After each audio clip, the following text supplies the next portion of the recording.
Master. What? Oh. This, Yeah. I have seen and talked with many disciples in Dallas. Yes. And also there's some cousins living there. Yeah. They all would like you to stop by Dallas before you go to the next destination. I know that. The next operation. Destination. Oh. Yes. Also, the operation came also as surprise. It was not planned. Just as well. This is kind of one of the disasters. Just like the fire disaster. Nobody planned that. So therefore, everything, sometimes I don't have truly a fixed schedule, and sometimes because we cannot know in advance. Sometimes I know that the next day or 2 days after I will go to that and that place, and I will have to reschedule my flight, for example. But still, we cannot tell you right away because we don't know whether it is confirmed. Sometimes it takes a long time to confirm, from that office or from the airplane ticket office. So please do understand me. I truly give you everything and all the time I have. But sometimes to work in this world is not as smooth as you want. Huh? Hey, now I tell you a story. It's very funny. This guy, he always complains that I don't do the things he wants to do, or you sometimes don't do it the right way. But look at him, what he did.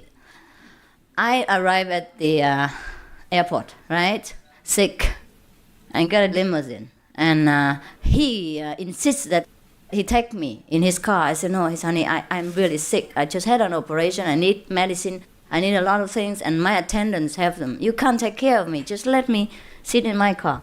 But okay, I didn't want to hurt his feelings. I said, please lead the way. Okay, so you're always next to me anyhow, so lead the way, please. So I said, yes. And then he came and drive his car. We wait for him for half an hour. He never showed up. You know why? He followed the wrong car. Yes. Just follow the limousine. And my car, at that time, I think you rented a limousine for me because you probably thought I have a lot of luggage and that I have to rush straight away from the airport to the opera house, or maybe my luggage was all over. So you rented a limousine for me, which was big. And it was not that there were hundreds of limousines outside on the street, that he had to follow the wrong one. The only one limousine. And then he waved to him even. The limousine driver waved to him, so he just followed. Yes. So, just such a simple work. And you make mistake. And you could not even smell that I was not in that limousine. You didn't even know. Shouldn't have used dark glass. Yes, I thought you loved me so much that you would know where I was. You would smell it. You would detect which limousine was mine, which was not. No, he just followed whomever waved to him. And then he dropped me at the airport with nowhere to go to, no one to turn to, and sick and all that. Yes, and he said he looked after me. Oh, you see that? So we waited for half an hour and we couldn't wait anymore. And he made people feel guilty even. Therefore, I could not wait for him. So we have to wait for him. He's very sensitive. You can't just leave him like that. I will wait for half an hour. So later on, the driver said, we'll be late if we don't go now. So I said, okay. Let's see what we can do. We'll phone the guy or something. And then the guy didn't have the telephone number. I said, my God, what kind of organization you have? You should have walkie-talkies, you should have phones, you should be able to contact each other. That's the way we have to work within cars. We have many cars and that. Nothing done. Okay, fine. And then so I have to let the other car stay there and wait for him. I said, 20 more minutes. If he's not here, you have to go. So that's that. You know what I mean? Even a small thing like that, so simple as following a limousine, you follow the wrong one. So that's a good lesson for you. Next time you don't blame anybody when they cannot work well. Sometimes it's not our fault. This world is full of tricks and I don't know why. When you want to do this, it becomes like that. It's not so? Yes, that's why even people in this world, sometimes they like to work efficiently, but everything goes wrong. Maybe their bosses are lousy that day, or maybe their bosses don't have good agreement with them even, and they spoil everything. And the boss is always right. Oh, not always right, but he's always the boss. Sometimes it's difficult to work. Okay, that's what it is. Even you're all my bosses. And you always make trouble for me. All right, now, everyone understands, I hope. And next time, don't give the contact person hard time too much. I know some of you do. In Vietnam also. In Vietnam, I tell you so many things, problems. In Vietnam, we sometimes have initiation, right? I send people home as request. Sometimes thousands of people waiting there. So we have to send some people to give initiation in Vietnam. And then the contact person, they are not always make it public. Of course, yeah? So she contacted one by one. And if you're not home, you missed it. And after that missed person learned that the initiation was over and the representative had gone elsewhere, oh, she cursed that contact person. How much money did you get from master that you keep everything secret from me? Do you want some money or what? Do I have to give you some money for you to contact me so I can have initiation? You know how many months I have waited now and all this. Why don't you let me know and all that? And you know what it's like in Vietnam. Not everyone has telephone number. And not always you can talk openly on the telephone. And not always you can contact that person, even if she has telephone, right? So it's very difficult. So I thought such kind of person should wait until next time, because we can't wait, we can't make it too noisy. And so the contact person, I must tell you today also, you have to take pity on them. They truly sometimes are innocent. Yeah, they just contact you whenever they can, or whatever news they have, they give you. If they don't have it. Okay? Sometimes I don't want to let them know for my own reason. Yeah? Sometimes I want to do something else before I come to see you. So I don't want to tell you. Or sometimes I'm not sure of the airplane tickets or flight time, or my schedule will change again or not change. Sometimes we have to wait on the telephone, see whatever happens next. So please don't blame the contact person. Yeah, all right? My brother, you understand now? She only knew yesterday. Yes. And she's not the only one that answered the phone. Many people answer the phone and they just talk nonsense. Even sometimes my phone, the center, you know what I mean? I say, hello, can I talk to whom and whom? Oh, she's not here. They say, they don't recognize my voice. I don't want to make big deal anyhow. Sometimes I phone myself to any center. I want to see some person. Because sometimes my secretary or the attendant is busy to do other phone work. So I phone, we separate the work. Like you phone this one, I phone this one. You take care of this, I take care of this and that. Because otherwise we never have time. I don't take the whole Melody Center with me. I cannot take 200 monks together to work for me here on the road. First, there's no house to house them. Second, it's expensive. And to arrange for 200 people, I might just as well buy an airplane. You know what I mean? Private airplane.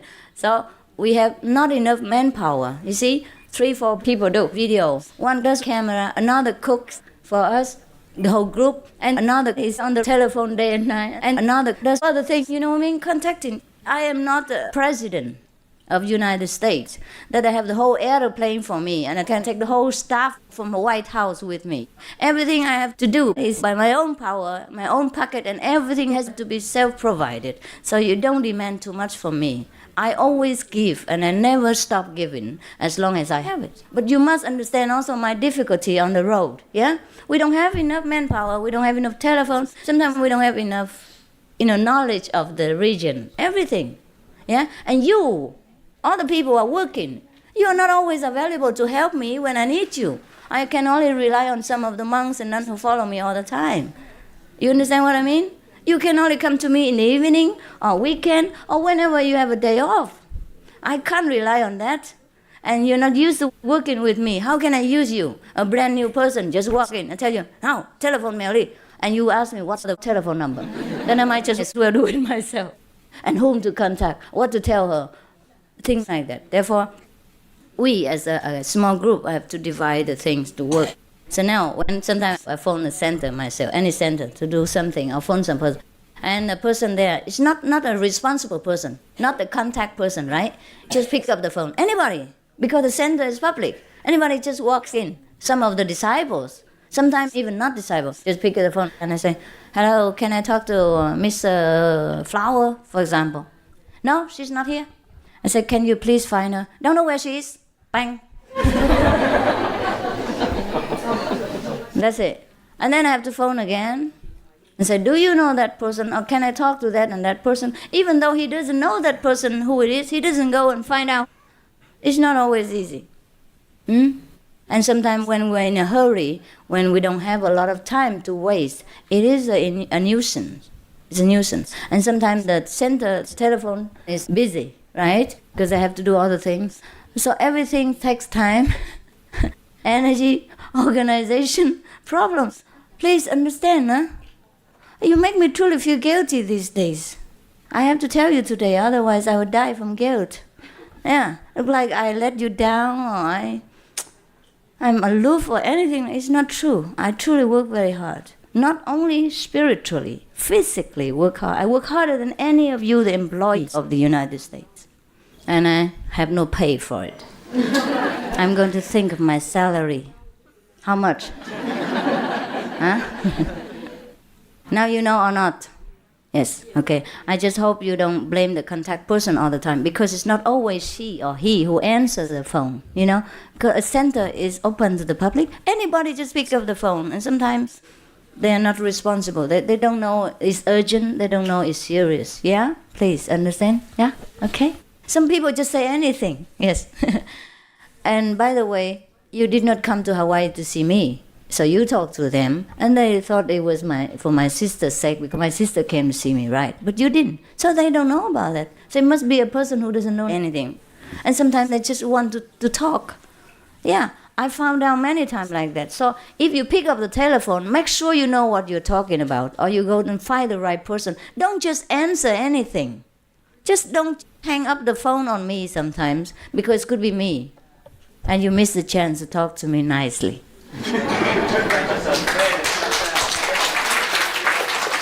Right, they do sometimes. Because they don't understand the seriousness of it. They don't mean bad, you know what I mean? People are not always careful about what they do. Yes, they make mistakes, so it's okay. It's nothing intentional. Some people, sometimes children, you know, sometimes young people, they're just not responsible. They don't think there's anything serious about that. Yes. So it's not entirely my fault. Well, we have to work together and be tolerant in this world. That's all there is. Well, what else can we do? We have to be tolerant. Any other questions? If you ask another question, I will anyway, talk at the end, tomorrow. we met you here. So. Okay. I'm very sorry. I'll take you to my everything house will be later over. and make up for it, all right? Thank you. I'll very stay much. with you until midnight or after midnight. Is that enough? Thank you. Okay, fine. After I finish all this, yeah, we can talk together. I'm very sorry. Misunderstanding is bound to happen for all of you. So please, next time think twice, yeah? When something happens, please remember what I tell you today, that everything could go wrong, even with me, right? With me, with my schedule. Because I cannot always say no to people. That's the problem. I could say no. I have all the excuse in the world. I'm sick, I'm tired, I have already booked the flight ticket. But even then I changed, just to benefit the thousands of veterans who had suffered for freedom and righteousness. It could have been them who protected my life while I was in Vietnam. It could have been them who protected my sisters, my cousins, while they were in Vietnam. I have to be grateful to them. I have to show my love to them while they are nobody now, that nobody needs them, or maybe nobody wants to know them. I have to be there at the cost of my expense, my health, my inconvenience. It is the right course. I don't mind the sacrifice when it's right. That's all. But nothing for personal gain, or nothing for personal affection, or personal, kind of relationship. But when it comes to the benefit of other people, I sacrifice everything. So sometimes you have to also sacrifice with me. That's when you suffer. You know what I mean? For example, I could have come to you on the 7th. On the 7th, I promised to come, and all the flights were booked. Yeah? And we had to change because of the fire victims. And then we had to change again for the veterans. Even then, so I have overlooked my own problems. So you too also, please, sometimes have to overlook your own emotion and demand, yeah? Because of a greater meaning, greater cause, yeah? So that's how we learn with each other. I don't just tell you what to do. I do what I teach you. Okay, now you know? Yes. I have all the excuses to refuse the veterans. Huh? Yes. I just had an operation yesterday. I couldn't even walk. And I attend the meeting. For whom? For whom? And I even offer $200,000. Is that a gain for me? In my health, in my finance, in my anything? No, nothing. Understand? Yes.